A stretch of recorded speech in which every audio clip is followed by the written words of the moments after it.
Okay, Ola. Let's finish this up, and then we can get started on the homework. Okay, so this is the last page of it before the homework starts. So now we've got Jay selling tickets to a football game. So again, what are the two things that are being compared here? Okay, hopefully you're saying number of tickets and the amount of money that each ticket was sold for and the total amount. So again, it requires two equations. So first, the equation that represents the number of tickets sold. So this is our quantity equation. Okay, so let's try to find that. It says Jay selling tickets to a football game. He sold 21 tickets. Ooh, that sounds like a quantity to me right there. Sorry, I made that a little dark. And for a total of $486. A first section ticket costs $30, while a second section ticket costs $18. How many of each type of ticket did he sell? So you're like, whoa, wait, Mrs. Key. It only tells us that he sold 21. So how do we write the equation? Well, let's look at it. Last time it was apples and strawberries, right? Two things. What are the two kinds of tickets being sold here? Okay, hopefully you're looking and watching me highlight a first section ticket and a second section ticket. So, again, if I was standing in front of you, I would be lifting one hand for the first section, lifting my other hand for the second section, and then saying, together they cost what? Or not cost, sorry. How many is it? Okay, so hopefully we're writing our F for our first section tickets, however many they sold, we don't know yet, plus our second section tickets. We don't know how many they sold yet, but we do know all together it equaled 21 tickets. Okay, so the next part is our money equation, so the cost of the tickets. All right, so we have a total of 486. The first one cost 30, the second one cost 18. So hopefully this looks just like the last equation, just with different ticket amounts or different prices. But if you're stumped, going, oh, I don't even know where to start on this equation, think about it. Is it a 1 per amount equation or a 2 per amount equation? Hopefully you're saying 2 per amounts, so we want to use standard form. So our AX plus BY equals C. So we're going to have our 2 per amounts there, and then our total at the end. And then let's replace our variables with F and S.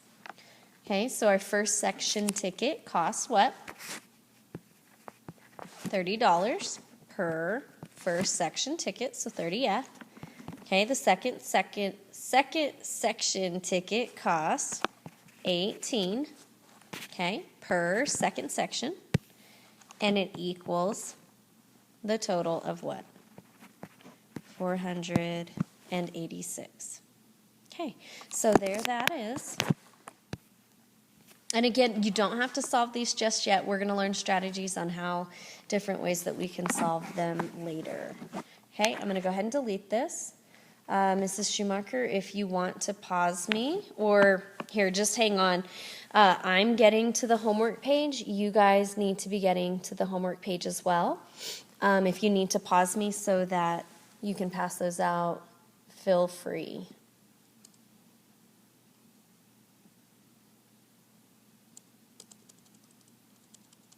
And here it is. It says systems of equations pre-assessment. Okay, it says no calculators here. This is not really assessment, it's our homework. Just for fun, grins and giggles, we are going to be weaning ourselves off of calculators pretty soon. Remember, during the park, there is a section that does not allow us to use calculators. But that's not today, so no worries about it. Okay, so I'm going to do a problem each here to get us started on it. And I'm thinking maybe number 3 looks pretty tough. Remember, let's go ahead and start with number 1. It has variables on both sides. We cannot have them split up right now. This is not like the ones we were doing where we do split them up and then set them equal to 0. We don't have to do that. It's not a quadratic equation, okay? We are dealing all with linear equations, so we don't have to do any of the squared stuff yet. So we need to get our variables together. So this is where you get to be proactive. Which variable? And again, we're looking at number 1. Which one would you like to move? The 2x over with the 5x or the 5x over with the 2x? Hopefully, you are saying the 2x so that we do not end up with a negative. Okay, so when we move it across, it becomes opposite, and that's why we subtract. Okay, so then we get 3x, drop everything else down, and then now you got a little baby 2-step. You can go from here. Okay, you may either pause me to finish that one up or go ahead and come with me over here to number 3. Okay, so this one is a star step equation. And I went to number 3, and actually number 2 is both this, they're both this way. Our star steps, we've got to take care of, hopefully you're thinking, distributive property. We've got to take care of the parentheses. So in both of these, what are we distributing? Are we distributing a 4 on number 3? Are we distributing that 4 right there? I hope you're shaking your heads or saying, no, it's not just a 4. It's a negative 4. And that negative is going to do what to everybody inside the party? Make them opposite. And in this case, it is going to make them both negative. And in number 2, we are distributing a negative 2 to each one, which will make them all negative. All right, let's continue on with number 3. So we're going to rewrite the 2x. Nothing's happened with him yet. Drop him down. And let's distribute the negative 4. So negative 4 times 6x is minus 24x. Okay, negative 4 times 2 is negative 8 equals our 36. Okay, what's our next step? Hopefully you're saying combine like terms. So we're going to combine 2x minus 24x. Remember, subtract. Take the sign of the larger. So negative 22x minus 8 equals 36. Okay, next step, baby 2-step equation. Add 8. I'm running out of room. Negative 22x equals 44. So that's nice, because 22 goes in evenly. Don't forget the negative. Okay, so x equals negative 2. Yay. Okay. Okay, so you're going to be solving some equations. Okay, make sure you have that down. I'm going to scoot the page down or up, whichever way.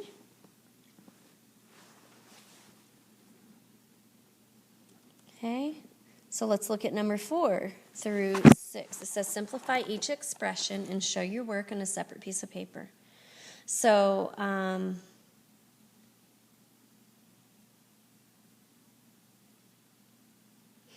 number 4, I like that. That's interesting.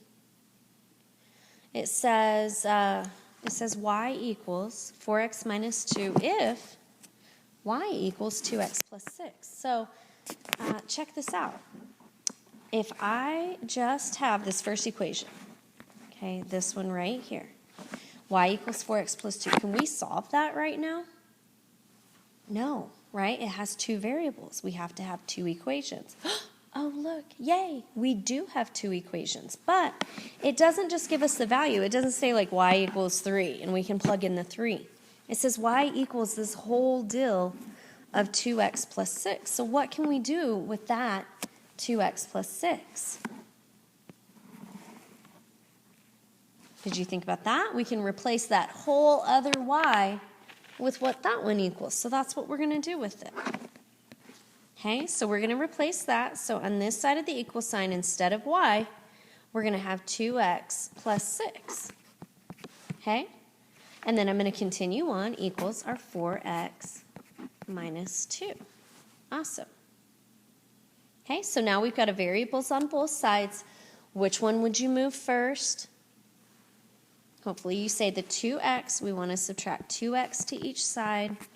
Okay, I'm going to stop there. You guys continue it on. All right, number 5. What can we do on this one? There isn't an equal sign, so we don't have to solve or do anything. I think we just need to simplify, right? Did these parentheses mean anything on number 5? No, because there's a positive in between them, so that doesn't mean anything. Just get rid of them, and we're going to combine like terms. So we've got our x's, and we've got our y's. Watch your sign. What is the invisible number in front of that minus y? Hopefully you said 1. So think of that as a negative 3y and a negative 1. And then put your variable, so negative 4y. Okay, and then your 8x plus 9x. Let's go ahead and do it. 8x plus 9x, 17x. Okay? All right, look at number 6. Ooh, this one's crazy. We've got 3 total equations. We've got the 2 plus y equals x. Can't solve it. Not enough info. But then it says if x equals 9 and y equals negative 3. So this one, what are we supposed to solve? It's telling us x equals 9 and... Oh, wait, that doesn't say y equals 3. It says y minus 3. Oh! Ha. See what I did there? Whoops, my bad. That's not 2 separate equations. It says x equals... Sorry, it's late. 9y minus 3. Actually, you can probably see my clock on there, can't you? It's only 8:10, but geez, that is really late for me. Okay, so instead on this one, we are going to be, instead of plugging in for y, we're going to plug all of that in for that x. Okay, let's do it. So we've got 2 plus y equals, and instead of x, what are we going to replace it with? The whole 9y minus 3. Okay, and we've got variables on both sides, so this time you got to get the y's together. So which one are you going to move? Hopefully you're saying just the y, so we end up with a positive, and then you can continue on from there. Okay, let's go down and look at 7 through 9. Okay, it just says complete a table for each equation. Identify the ordered pair that is a solution to both equations. Okay, so first let's do the first part of it. Let me scroll this up for us. Okay, so number 7. Okay, it says, so for the first table, the equation's right above it. Okay, so this one goes together, and then this one goes together. Okay, they give us the values for x. What are we going to do with those values for x? We're going to plug them in. Okay, but, oh my gravy, there isn't even an x in the first equation, Mrs. Key. What are we going to do? Well, let's think about this one. I'm trying to find some space here. Here, I'm going to go down and look at number 10. Let me scroll it down a little bit. I'm not going to look at number 10. I'm just going to use number 10's graph. If I want to graph the equation y equals negative 2, I'm going to go to the y-axis at negative 2 and draw a line. So there's our line on it. Okay? Now look at that line. Does it even cross the x-axis? No, it doesn't even cross the x-axis. So what are the values for our y's if it doesn't even cross the x? You might be thinking 0. I was kind of thinking 0, and to tell you the truth, I'm not really sure at this moment. So what I want to do is go on to the second equation and go ahead and plug those in and figure out what they are up here. Okay, so look at this one up here, and we're going to plug in our x into each one. You probably want to show your work on a separate piece of paper. I bet Haley in 4th period already has like all her paper out, and she's doing her work so neat right now. I just know it. I'm going to be able to erase mine each time so that I can solve it. So what happens when we multiply by 0? Cancels out, yep. So now I've just got